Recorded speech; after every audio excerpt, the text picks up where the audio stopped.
get a timer. Welcome to Daily Dose. We haven't done this in a while, my friend. This is Robert talking to Susan. We started this thing.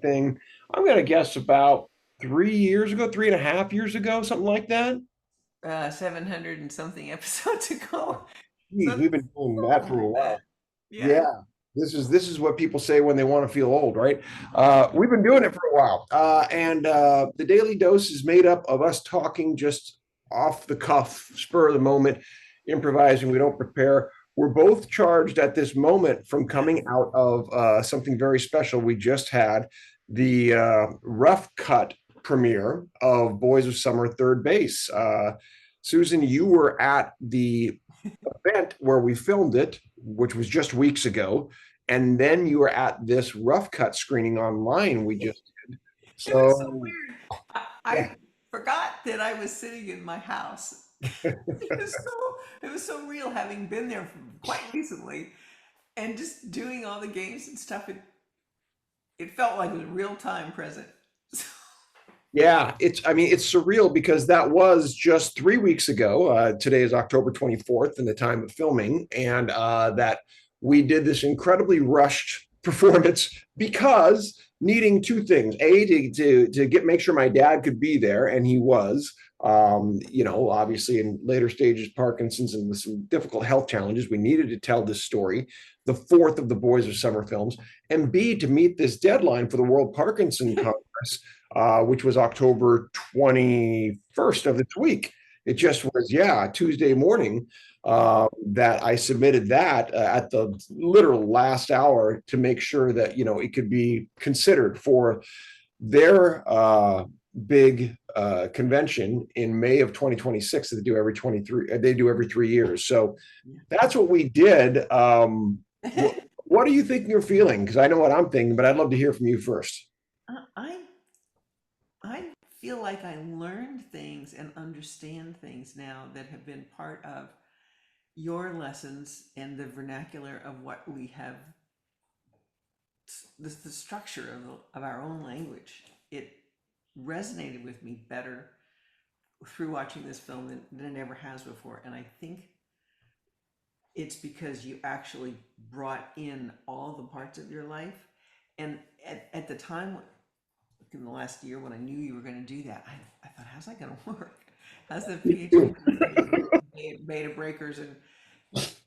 And yet it's sort of like you mapped out the hero's journey. Push plug and play all these different 12 stages. Uh, but I'm laughing, but I'm actually really quite serious. I learned things. I said to my husband a minute ago, I learned things that I know they're gonna be affecting in the novella that I'm working on. And he said, "Wait, what's at 8 o'clock?" And I said, "The screening that I just saw." He said, "You're gonna watch it again?" I said, "Yeah, I'm gonna keep, because it really did. It was a teaching and a total fun experience. What just a huge compliment you just gave, much like what I heard BJ say, which, it sounds like, at least, and we know it's not done. We're going to do more to it, but that it's already striking the right chord of both humor and academia or seriousness. And there are stakes, there is family. And the thing that I said to BJ, and I feel so grateful for too, because he said it, he said, that the immediacy of the presentation that you got to see a live, interaction happening there really, I think it made them feel, it made him feel like, well, gosh, I wish I was there, number one, and B, I want to do something like this, which, I mean, I always said to Will in the back of my mind, I said, we could take this on the road. I mean, I would love that, right? To continue sharing Wow. with people because, yeah, I mean, both. You've been there and now you've seen the film. And I mean, I can't wait to see what this does in a big room, right? If we say we have a couple hundred people, What if and it wasn't a couple hundred people? Are you kidding? oh no, I mean at No, I the like the World Parkinson Congress for the no, I'm teasing. well, and this is the thing that I mean, I mean, honestly, what I submitted to WPC the other day and what I showed you guys, I mean, there's a piece of me going, I don't know. I think this works, but I don't know. And Okay. Yeah. So us talking, us giving you our honest assessments yeah, and people making suggestions. I love the trust and the openness yeah, that that you put out there to be able to receive like that. And the fact that people did it says they support you in this project, yeah. and, and that they would, kind of cross that threshold and give you suggestions. I love that for you. There were also Yeah. some serious moments and some words that you and or your dad spoke to each other. They were also instructive to me and to people who are on the Parkinson's journey. One of them was, I think it was you said, there are no words to comfort him. There, there's nothing to say. I think that was you. Yeah, that was it was a reflection on second base when, I couldn't comfort him. I had no words. It was just he was sad and I didn't have Yeah, jokes. It's like I yeah, had to kind of just put my hand on him. There were no yeah, words. yeah. Um, Another one, which I think was earlier, was you said he learned to walk in a new way, or he had to learn to walk in a new way, and that metaphorically can Yeah, it doesn't have to be about Parkinson's and right, walkers or wheelchairs. It's right. Yeah, it's mindset. yeah. And that's really it, that that idea of going forward with the unknown, and and that I what I felt and heard, it sounds like from the audience too, is that these metaphors, this music, this humor, all kind of in a layered approach helped deliver what was there, right? Because it's the problem. I mean, Annie was great. She says, statistics, boom, put it right there in front of you. But does it mean anything? Yeah, Does it do anything? yeah, No matter what people scream about its validity, or, I mean, however it's measured, what does it mean? If it doesn't move hearts and minds, and people therefore don't change behavior and start to accept, because we know one of the big things, right, is just accepting that my life is not over because of Parkinson's, right? That there is actually more than maybe I ever could have dreamed possible if I'm supported by enough brave, kind, hmm courageous people that can light the path for me. And that's who all of you are, the success stories. Well, and we have Dan Cochran, in the room. He's doing the thing just over and over again. Yeah, Truly inspirational. yeah, yeah. Yeah. That's it. For Well, me, as you know, I kept going back to the concept of counterbalance and how the humor and the songs fit in, and then the cartoon drawings and stuff. If it had only been lightweight, right, animated, fun, silly stuff, I right. don't think it would have worked. But No. you sprinkle it in just enough that, and also sprinkle in just enough serious stuff that you don't lose the Yeah. audience either. Yeah, I'm encouraged by that, because that at this point they're very rough. There are a lot more fine edits I can do. One of the things I was most proud of, and I know you were there for, that really really helped, was pulling up almost the entire first 5 minutes of the show where I was warming up the audience. In a live presentation, that was great. On film, it was terrible. It Oh, was, interesting. because it was like, it was people watching going, what am I watching? What it's the moments that happen before what you're supposed to see. Yeah. But Has it started yet?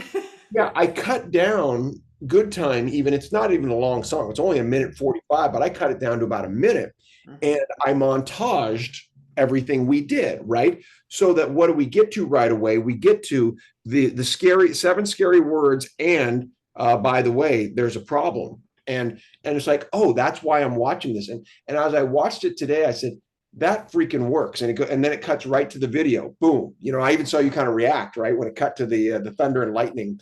Uh, and I'm like, great. So, like, within 2.5 minutes, you get what's going on. Like it's laid out. And just from a storytelling perspective, I'm like, it works. I'm glad. I mean, it's not perfect, but that's one of those, there was nothing wrong with all the fun stuff we did. There were good jokes. There were good, I mean, singing, Except for taking the pigeon ball games, poop. ha, right, all that.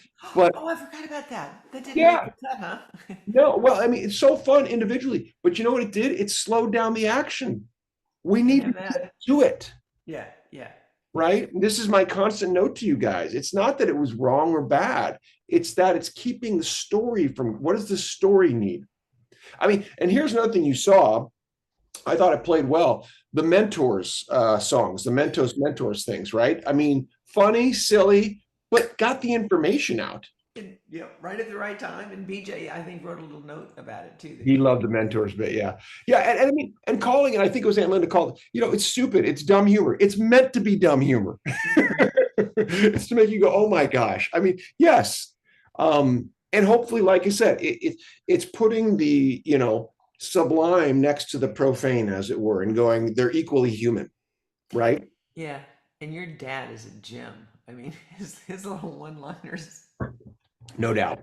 really There are are more of those. priceless. This is part of what I need, the fundraising aspect for this to happen, because you know what I've never done. I know we've talked about it before, but I've got to not just go back through the films. I need to go back through all the footage, the stuff that didn't make them, because there are so many moments I'm sure that I'm going to look at in the context of this and go, oh, that's amazing. Yeah. That is needed. Because you know what I grabbed here? I don't know if you noticed this. One thing I grabbed, and I need a ton of work in this regard, was Heather's bit validating the Of program, course I right? did. Yeah. And I mean, I was like, she was awesome, like Boom, boom, boom. super forceful. She was, peak A Heather. And she's one of those people who's a celebrity in the Parkinson's world. So having her validate all of it, it was awesome. And I've got tons of that, of people saying amazing things. I'm like, okay, I don't need a lot of it, but there are places where I can sprinkle those pieces in, and It was again, really effective. yeah, let people tell the story more than me talk about the story. Yeah, there'll be places to do that. Yeah, yeah, yeah. No crickets after that. Yeah, I cut down the flight through hell by about 2 minutes. It plays better. I'm still, I think it worked. I didn't get any complaints about it. I agree with BJ that we do need a piece of Francesca singing, right? You do. I think you do. Yeah, but it seemed to work, and I'm like, okay, because I know, a couple people were like, like, what was the point of that? But what I have to figure out cinematically if I can do something to demonstrate. It might be through like recreation, that incredibly tense time with my dad. If I can put on the screen somehow like two silhouettes arguing in a car or something like that, maybe score wise, Will could do something behind it that would demonstrate. I mean, this was the low point for Dad and I. Oh yeah, well, it's worse than that. I like the idea of music without lyric. Yeah. For if The Will had score. something heavy going on in the background, and if they were silhouettes, not drawings, but Right. real people. Yeah, I could shoot that easily. And And you say that it was 10 to 15 minutes of, mm, of confrontation. That's huge. it was, Everybody who hears that will go, ow, that's.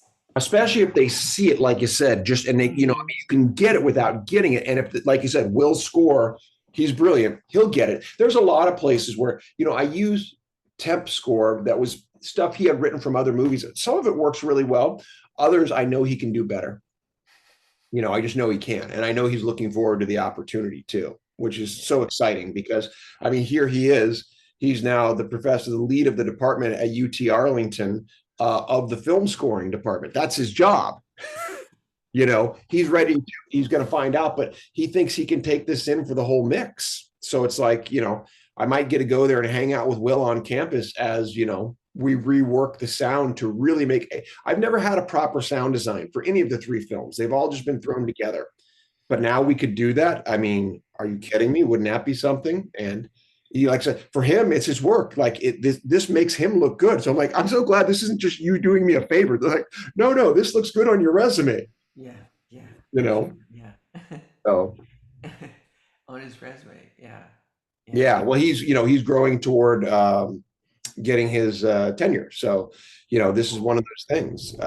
It's so fun to me looking at his credits and seeing, I think almost all of them are my films. I'm like, oh, cool. You've Yeah, done I like think you five or told me six of my that not movies. too long ago. Yeah. Yeah. Well, this has been amazing, dear. I know you have dinner with your I lovely do. husband. Yeah. Why don't Yeah. we come back after the next screening and do this again? What do you say? I say yes. Yes, and I'll see you in a bit. Enjoy your dinner. Okay. Thank you. Bye.